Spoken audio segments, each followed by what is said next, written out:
Subscribe करें हमारे YouTube channel साधना gold को और पाएं वीडियो सबसे पहले। और हाँ, बेल आइकन दबाना ना भूलें।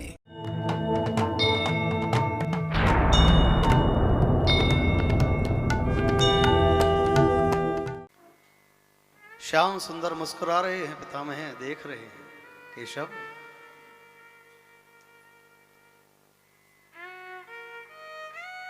श्याम सुंदर ने पूछा, बाबा मेरे लिए क्या आज्ञा है? भीष्म पितामह कहते हैं, सदेव देवो भगवान प्रतीक्षिता कलेवरम यावदिदम हनोम्यहम्। प्यारे कृष्ण, जब तक इस तन में प्राण है तब तक मुस्कुराते रहो, और कोई अभिलाषा नहीं है। एकमात्र आपकी प्रतीक्षा थी कि आप आ जाओ तो फिर मैं चलूं।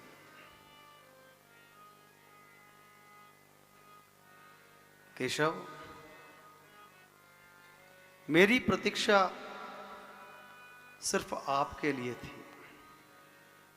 और मैं ये कैसे भूल सकता हूं कि मेरी प्रतिज्ञा की रक्षा करने के लिए इस महाभारत के युद्ध में आपने अपनी प्रतिज्ञा तोड़ दी। भगवान भक्तवत्सल है, करुणा निधान है। प्रबल प्रेम के पाले पड़कर प्रभु को नियम बदलते देखा, अपना मान टले टल जाए पर भक्त का मान न टलते देखा। प्रभु को अपने सम्मान की चिंता नहीं है। प्रभु ये नहीं चाहते कि ये जीव जो प्रभु की करुणा पर जीवित है, ये एक बार भी प्रभु के दरवाजे पर भी पहुंचे। प्रभु नहीं चाहते।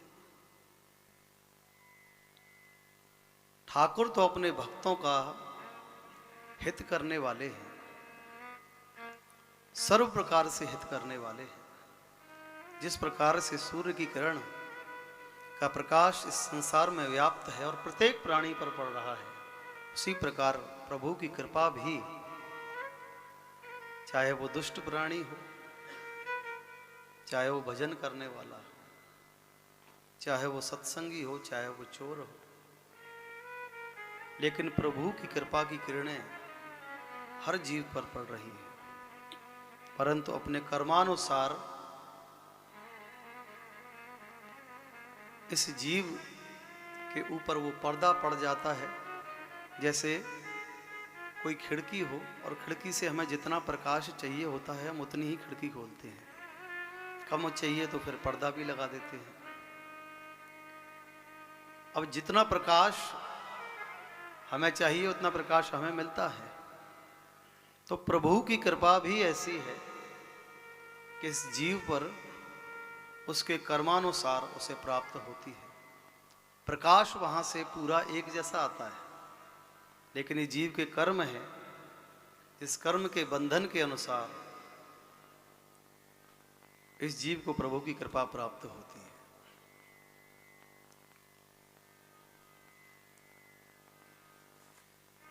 भीष्म पितामह ने प्रतिज्ञा की थी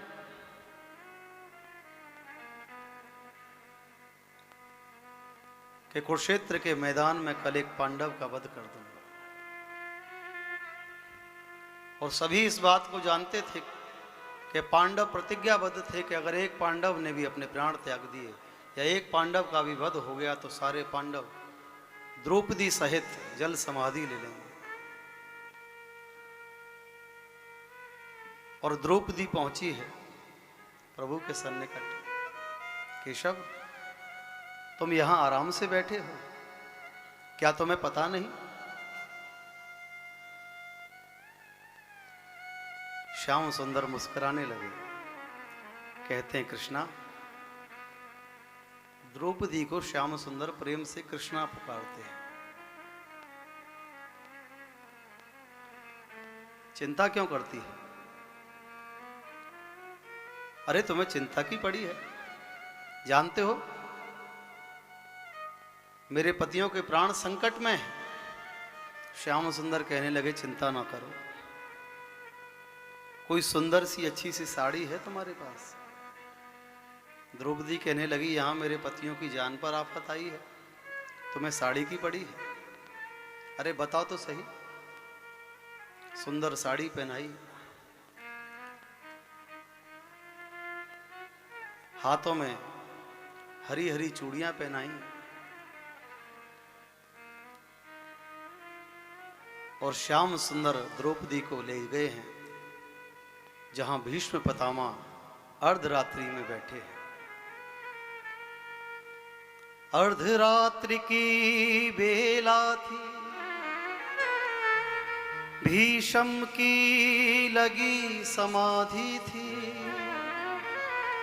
चित हरि चरणों में लीन हुआ, उस समय न कोई व्याधा थी। भीष्म पितामह बैठे हुए हैं, प्रभु का ध्यान, प्रभु के ध्यान में मग्न है। चारों ओर हजारों हजारों शवों का ढेर।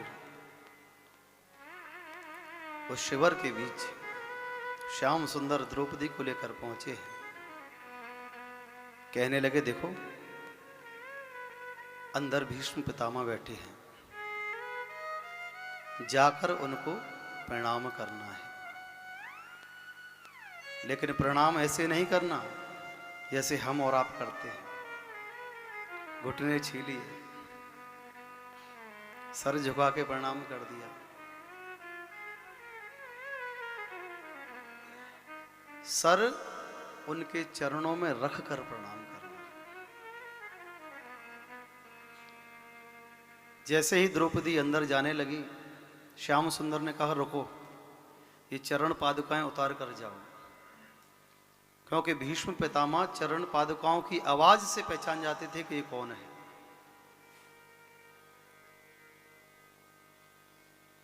द्रौपदी ने अपनी चरण पादुकाएं उतारी और श्याम सुंदर ने वो चरण पादुकाएं अपने पीतांबर में लपेट कर अपनी बगल में लगा ली। ये भक्त का प्रेम है। ठाकुर से और हम छोटा काम क्या करा सकते हैं? वो तो तुम्हारे जूते भी उठाने को तैयार है। तुम ऐसा प्रेम करो तो सही, तुम ऐसी भक्ति करो तो सही, तुम ऐसा समर्पण करो तो सही।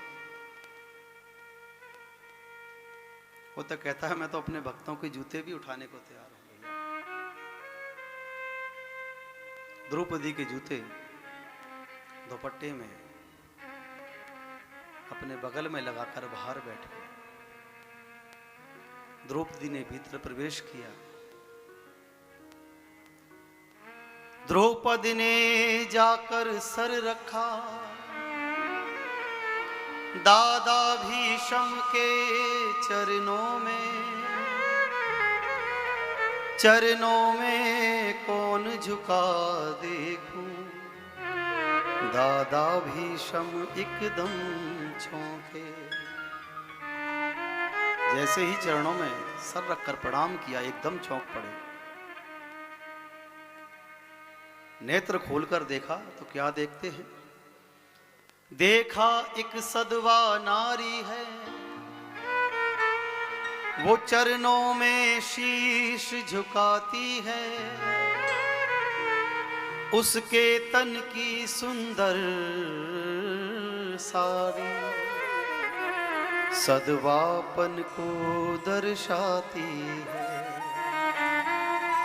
देखा कि कोई पतिव्रता नारी है, हाथों में चूड़ियां पहनी है, गहरी गहरी हाथों में मेहंदियां लगाई हुई, सुंदर साड़ी पहनी हुई। लगता है अभी अभी इसका विवाह हुआ है।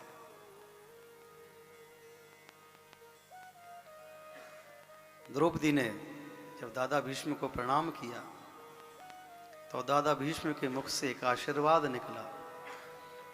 सौभाग्यवती ए भव बेटी, सौभाग्यवती ए भव बेटी, सौभाग्यवती का ये वरदान ही क्यों दिया? भाग्यशाली भी तो बोल सकते थे, खुश रहो भी तो बोल सकते थे।